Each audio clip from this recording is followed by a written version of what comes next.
Yes. Hello students. बेटा I am going to explain one more theorem. ये मैंने पहले भी गूगल मीट में भी जो है वो क्लास के साथ डिस्कस की थी. इसका हमने एलिमेंट्री पार्ट किया था और अब इसे अच्छे से विद प्रूफ जो है वो करेंगे. थ्योरम क्या है हमारी एक, मैंने पहले भी बताया था, ये स्टेटमेंट हम बहुत सालों पहले से जानते हैं. आई थिंक जब बच्चे 4th 5th में आ जाते हैं तभी से उन्हें मालूम होता है. Sum of angles of triangle is 180 degree. Triangle के तीनों जो एंगल होते हैं यदि उन्हें प्लस किया जाए तो उनका टोटल 180 आता है हर हाल में, हर ट्राइंगल में. If any triangle, in any triangle, हम चाहें तो देखो ये हमारा हो गया एक्यूट एंगल ट्राइंगल, ये हमारा हो गया राइट एंगल ट्राइंगल. हम इस तरह से बना लें एक ट्राइंगल तो ये हो गया ऑब्ट्यूज एंगल ट्राइंगल.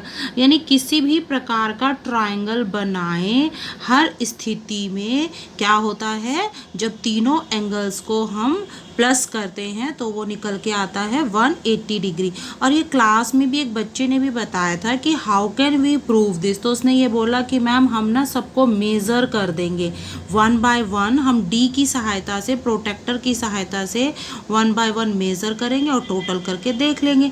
लेकिन जब हम टोटल करने बैठते हैं, हमने मेज़र कर लिया, हमने टोटल कर लिया, तो हमें क्या दिखाई देता है. अक्सर क्या होता है भाई, मेज़र करने में हो सकता है 1 या 2 डिग्री का वेरिएशन आ जाए. तो वहाँ हम अपनी बात को ना पूरे पक्के तौर पर नहीं कह सकते.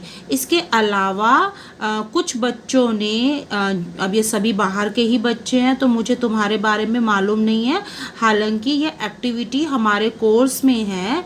ये आई थिंक 7th क्लास में भी है और 8th क्लास में भी. एक एक्टिविटी के माध्यम से भी हम प्रूव कर सकते हैं कि sum of angle of triangle is 180. उसमें हम क्या करते हैं, एक पेपर पे ऐसा एक ट्राइंगल ड्रॉ करते हैं और फिर यहाँ पर 3 आर्क लगा लेते हैं. किसकी मदद से, कंपस से.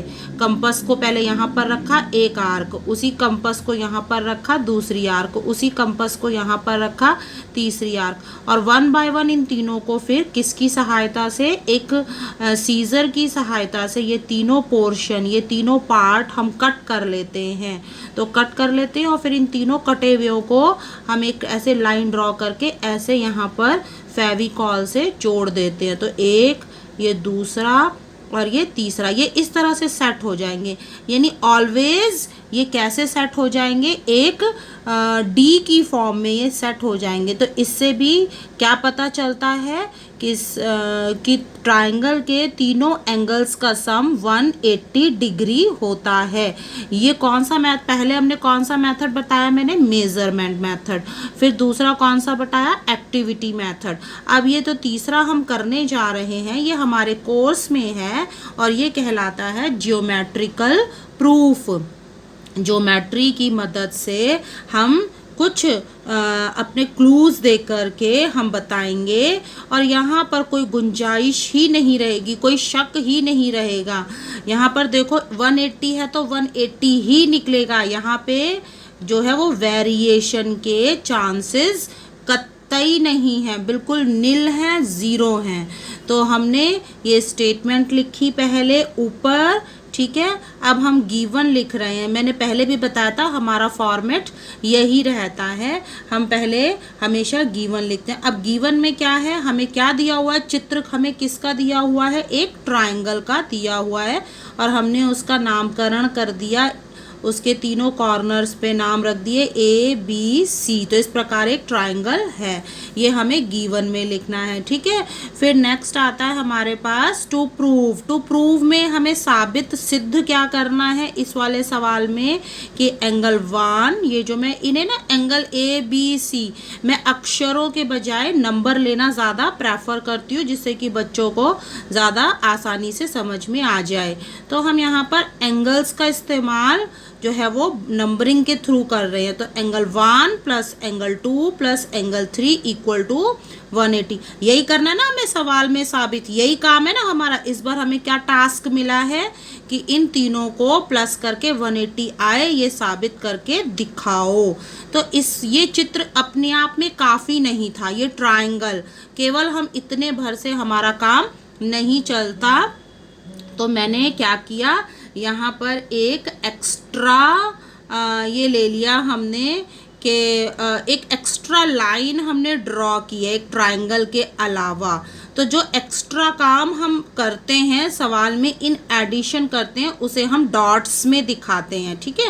तो इसीलिए मैंने इसे डॉट्स में लिखा और कंस्ट्रक्शन लिखी है कि हमने एक एक्स्ट्रा काम किया है सवाल में। वो क्या किया हमने, एक line X Y which is parallel to B C, एक लाइन ड्रॉ करी जो इस नीचे वाली लाइन के पैरेलल है। अब बात वही आ जाती है कि अब हमने क्यों पैरेलल लाइन ड्रॉ किया, क्योंकि जस्ट पहले हम पैरेलल लाइन और ट्रांसवर्सल लाइन का काफ़ी कुछ मटेरियल स्टडी कर चुके हैं। तो यहाँ पर अब हमारा प्रूफ स्टार्ट हो जाता है। देखो हमने स्टेटमेंट लिख ली, गिवन लिख लिया, टू प्रूव लिख ली, यहाँ पर एक कंस्ट्रक्शन भी आ गई। अब हमारा मेन पार्ट प्रूफ शुरू हो गया और बहुत छोटा सा प्रूफ है, बहुत छोटा सा, पता नहीं लेकिन फिर भी बच्चों को बड़ी प्रॉब्लम होती है, बड़ी मुश्किल पता नहीं क्यों होती है। इसे ध्यान से देखेंगे तो कोई समस्या नहीं होगी। हमने यहाँ पर हम अपने चित्र में क्या देख रहे हैं, दो पैरेलल लाइन है, दो पैरेलल लाइन है, एक सीधा जेड भी दिख रहा है मुझे और एक कैसा दिख रहा है, तिरछा जेड भी, उल्टा जेड भी दिख रहा है, एक सीधा जेड और एक उल्टे में जेड, ठीक है। इसके अलावा मुझे एक लीनियर पेयर भी दिखाई दे रहा है। यदि इन तीनों एंगल्स को देखें, इन तीनों एंगल्स को ऐड करें, तीनों एंगल्स का टोटल करें तो कितना आना चाहिए, ये इन तीनों को ऐड करके कितना आना चाहिए था, बोलो बेटा, 180 डिग्री आना चाहिए था। क्यों, क्योंकि ये कैसे हैं, लीनियर पेयर हैं, ठीक है। तो इसके बाद बट हम क्या देख रहे हैं कि ये जो एंगल 4 है, ये एंगल 4 किसके बराबर है, एंगल 2 के बराबर है। सिमिलरली ये जो एंगल 5 है ये एंगल 3 के बराबर है। कैसे, उसका रीज़न हम ब्रैकेट में क्या देंगे कि हमें ये कैसे पता चला कि ये दो एंगल्स बराबर हैं, ऑल्टरनेट एंगल्स हैं। अब हमने इस एक, ये जो हमारी इम्पॉर्टेंट, ये सबसे, बस ये लाइन सबसे इम्पॉर्टेंट रोल प्ले करती है। पहले देखो हमारे मेन स्टेप क्या है, पहले हमने ये लाइन लिखी और बाद में हमने ये दो लिख लिए। पहले हमने लीनियर पेयर को लिख लिया, बाद में ऑल्टरनेट एंगल लिख लिए। अब ये ऑल्टरनेट एंगल लिख के हमें क्या मिला कि ये जो इस वाली लाइन में, इस पूरी लाइन में जहाँ पर 4 लिखा हुआ है, हमने उसे कितने से बदल दिया, हमने उसकी जगह लिख दिया 2, क्योंकि 4 और 2 इक्वल है। इसी प्रकार जहाँ पर 5 था वहाँ पर हमने उसकी जगह लिख दिया एंगल 3। तो बड़ी आसानी से आ गया, सिर्फ कितने स्टेप्स लिखने पड़े, 2 स्टेप्स लिखने पड़े और हमारा काम हो गया। पहले हमने लीनियर पेयर वाला लिखा, ऑल्टरनेट लिखा और इसको जो है वो ऊपर वाले में इस्तेमाल कर दिया, तो हमारा प्रूफ होके आ गया। ये प्रूफ हमारे कोर्स में है और मैं बता दूँ ये मोस्ट मोस्ट मोस्ट इम्पॉर्टेंट है, तो सभी बच्चे करें इसे, ठीक है। अब हम एक्सरसाइज के, हालांकि मैंने सारे क्वेश्चंस के नोट बनाए हैं, थोड़ा जल्दी करेंगे तो शायद सारे हो भी पाएँ। तो यहाँ पर हमारे पास एक्सरसाइज 6.3 है।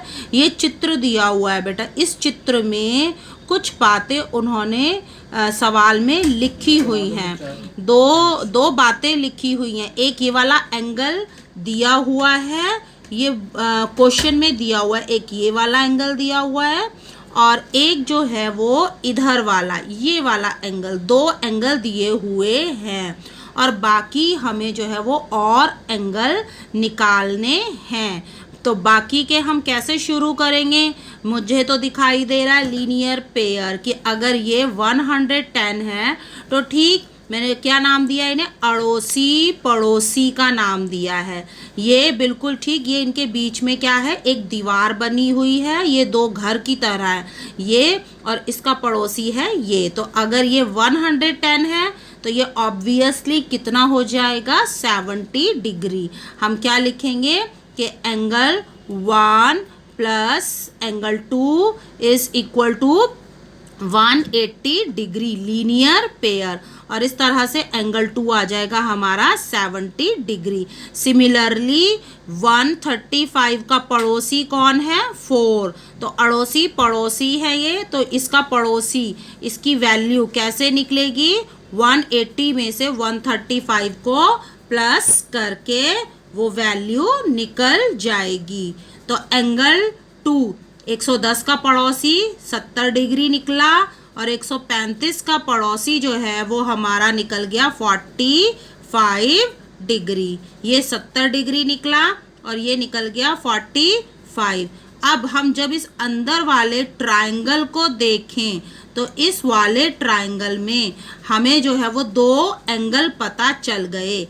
एक ये वाला एंगल 70, इसका पड़ोसी था 70, और एक ये वाला एंगल भी अब हमें मालूम चल गया कितने डिग्री का है? 45 डिग्री। तो इन ट्रायंगल PQR में हमें 2 एंगल्स पता हैं। कौन कौन से एंगल? एक हमारा ये वाला है 70 डिग्री और एक ये वाला है, ये हो गया हमारा 45 डिग्री। तो बचा कौन? बचा ये वाला एंगल, ये जिस पे मैंने क्वेश्चन मार्क लगा दिया। अब ये वाला एंगल हम कैसे निकालेंगे? कौन सी थ्योरम की मदद से, किसकी सहायता से? अभी हमने जो थ्योरम की थी कि sum of angles of triangle is 180 degree. तो कैसे करते हैं बेटा? सिंपल स्टेप है, हम इन दोनों को जोड़ देंगे और 180 में से माइनस कर देंगे। Angle 2 plus angle 4 plus angle 5 equal to 180 degree. 2 70 degree है, 4 45 डिग्री है, दोनों को प्लस कर दिया, ठीक है ना। 70 और 45 को प्लस किया, 115 आया, और जब उसे 180 में से माइनस किया तो हमारा 65 डिग्री आ गया। तो from this we find value of angle. इस एंगल को हम क्या कह सकते हैं? PRQ, यही निकालना था ना मैं, तो इसकी वैल्यू आ गई हमारी 65 डिग्री। तो सबसे पहले इनको फटाफट रिकॉल कर लेते हैं। इसका पड़ोसी निकाल लिया 70 डिग्री माइनस करके 180 में से, इसका पड़ोसी निकाला 180 में से 135 माइनस करके, और अब इसको निकाल लिया दोनों को प्लस करके और देन 180 में से माइनस करके। तो ये स्टेप बाय स्टेप हमारा चलता रहेगा। अब नेक्स्ट कर रही हूँ मैं, यहाँ पर क्वेश्चन नंबर 2 है। मे बी कि थोड़ा सा कॉम्प्लिकेटेड लगे, पर बेटा एक बार सुनोगे ध्यान से तो सब समझ में आ जाएगा। यहाँ पर देखो, एक बड़ा त्रिभुज, बड़ा ट्रायंगल है, उसका नाम है XYZ, और उसके अंदर एक छोटा ट्रायंगल बना हुआ है, उसका नाम है OYZ, ठीक है। ले अब बड़े ट्रायंगल के भी कॉर्नर्स क्या हैं? XYZ। छोटे ट्रायंगल के कॉर्नर्स क्या हैं? OYZ। लेकिन अंतर क्या है? बड़े ट्रायंगल में y बड़ा है और छोटे वाले ट्रायंगल में y कट करके आधा रह गया है। इसी प्रकार जब बड़ा त्रिभुज था, बड़ा ट्रायंगल था, वहां पर z पूरा था, और जब छोटे में देखोगे, छोटे में वो कट करके, ये देखो कट गया, इसका कुछ पोर्शन बाहर छूट गया। ये वाला हिस्सा देखो, ये कली, ये पेटल, ये कली, ये आर्क छूट के बाहर रह गई और इतना हिस्सा अंदर रह गया। और हमें इसके अलावा देखो ये दिया हुआ है, इसे सुनो ध्यान से, YO and ZO are bisector. ये जो ये लाइन है YO, ये क्या है? बाइसेक्टर। बाइसेक्टर का मतलब होता है ये लाइन इसको 2 बराबर टुकड़ों में बांट रही है, यानी आधा इधर रह गया और आधा बाहर छूट गया। इसी प्रकार आधा अंदर चला गया और आधा बाहर रह गया। तो अब देख करके बता सकते हो कि ये पूरा एंगल 62 डिग्री है, ये पूरा का पूरा 54 है। तो ये पूरा जो Z है, ये बड़ा वाला Z, ये कितना होगा? हम क्या करेंगे? इन दोनों को प्लस करेंगे और 180 में से माइनस कर देंगे, ठीक है। मैंने काफ़ी सारे क्लूज हिंट दे दिए हैं। Z हमारा कैसे निकलेगा? 180 माइनस 62 प्लस 54, इन दोनों को प्लस कर दिया और फिर 180 में से माइनस कर दिया। तो ये तीसरा एंगल बड़े वाले ट्रायंगल में ये एंगल 62 डिग्री है, ये पूरा 54 है और ये पूरा कितने डिग्री का निकल गया? 64 डिग्री का निकल गया। ठीक है, तो अब हमारे पास, लेकिन हमने अब आगे क्या देखा कि जब हम छोटे ट्रायंगल में पहुंचे तो छोटे ट्रायंगल ने क्या किया?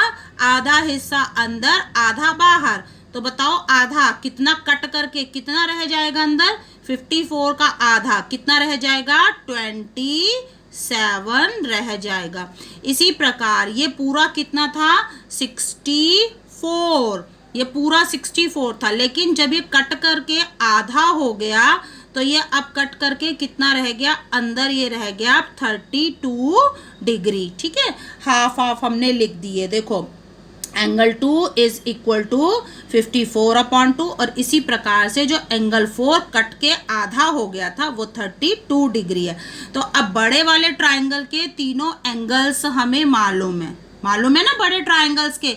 क्या हमें छोटे वाले ट्रायंगल OYZ में कोई एंगल मालूम है? हाँ, हमें उसके भी दो एंगल मालूम है। एक हमारा 27 है और एक हमारा 32 है। तो कौन सा बचा हुआ रह गया? Angle O। उसे कैसे निकालेंगे?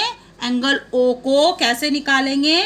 Angle O equal to 180 minus 27 plus 32, इन दोनों को प्लस करना है और फिर 180 में से माइनस करना है। पहले इन दोनों को प्लस करो और फिर 180 में से माइनस करो तो तुम्हें किसकी वैल्यू मिल जाएगी? एंगल O की वैल्यू मिल जाएगी। Now moving on to third question. बहुत ही सिंपल लगा, अच्छा मजेदार सा क्वेश्चन है। यहाँ पर दिया हुआ है line AB is parallel to DE। जैसे ही पैरेलल बोले तो एटलीस्ट Z पहचान लेना। ठीक है, जब पैरेलल बोले तो Z को जरूर याद कर लेना। उल्टा Z, सीधा Z, कैसा भी हो।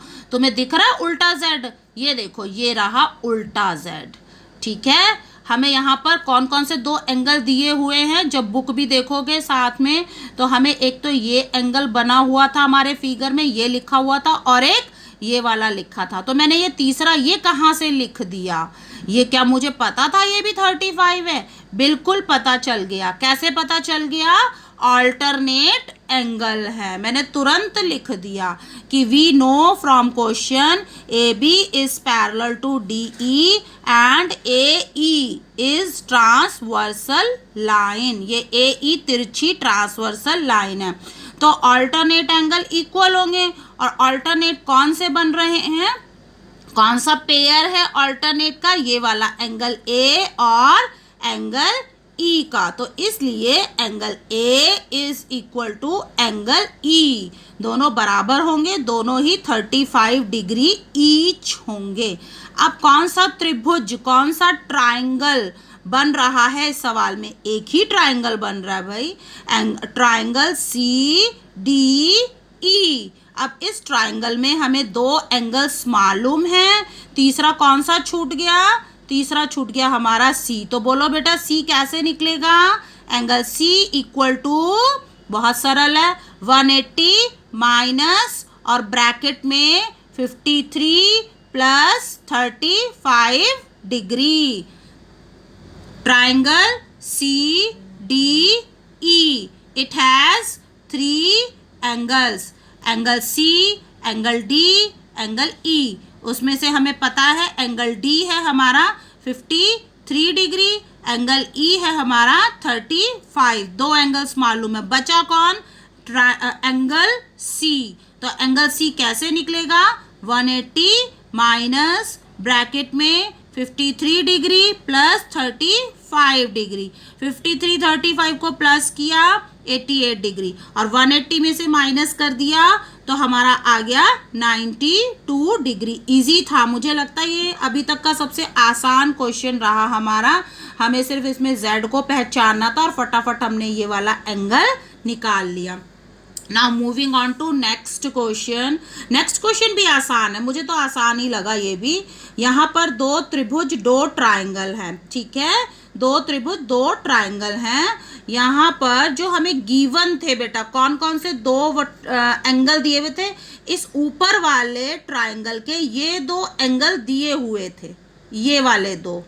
तो छूट कौन सा गया, ये थर्ड वन, यानी ये टी, ये जो कॉर्नर टी है ये छूट गया था। तो ये कैसे निकाला मैंने, सिंपल वही तरीका है, 180 माइनस 95 प्लस 40, इन दोनों को ब्रैकेट में पहले प्लस कर लेंगे, फिर 180 में से माइनस कर लेंगे। तो इस तरह से हमारा एंगल ये वाला जो हमें निकालना था ये आ गया। कितना आ गया, इसकी वैल्यू आ गई सॉल्व करके माइनस करके 45 डिग्री।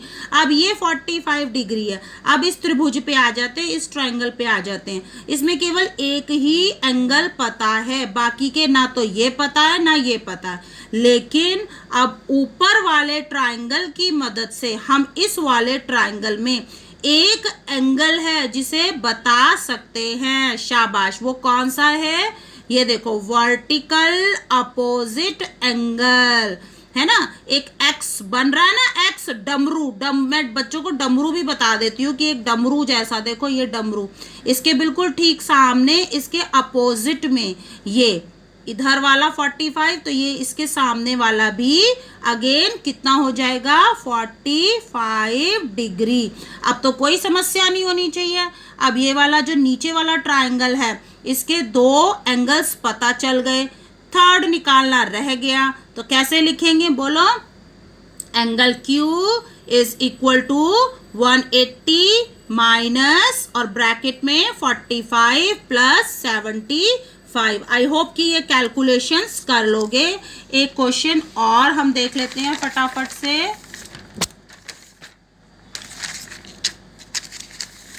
क्वेश्चन नंबर 5, ये भी सिंपल है। देखो दो ट्रायंगल, अगेन दो ट्रायंगल बन रहे हैं, एक इधर बन रहा है ट्रायंगल, ये रहा, ठीक है, और एक ट्रायंगल बन रहा है इधर। इसके अलावा एक बाहर भी है।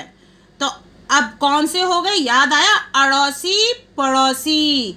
अगर हम इसे मालूम, ये हमें मालूम है, ये हमें दिया हुआ है क्वेश्चन में, बुक में ये हमें दिया हुआ है। तो क्या इसका पड़ोसी निकाल सकते हैं, बिल्कुल निकाल सकते हैं। इसका पड़ोसी कैसे निकलेगा, 180 में से माइनस करके, 180 में से माइनस करके हम इसका पड़ोसी निकाल देंगे। देखो मैंने ये पड़ोसी निकाल दिया है, SRQ। कैसे निकाला, पड़ोसी को 180 में से 65 माइनस कर दिया। इसका रीजन देंगे हम ब्रैकेट में। रीजन क्या लिखेंगे, अड़ोसी पड़ोसी तो नहीं लिखेंगे ना, वो तो हमने एक पहचान के लिए बनाया हुआ है। हम क्या लिखेंगे, लीनियर पेयर है, ठीक है। ये तो निकल गया, चलो ये निकल गया।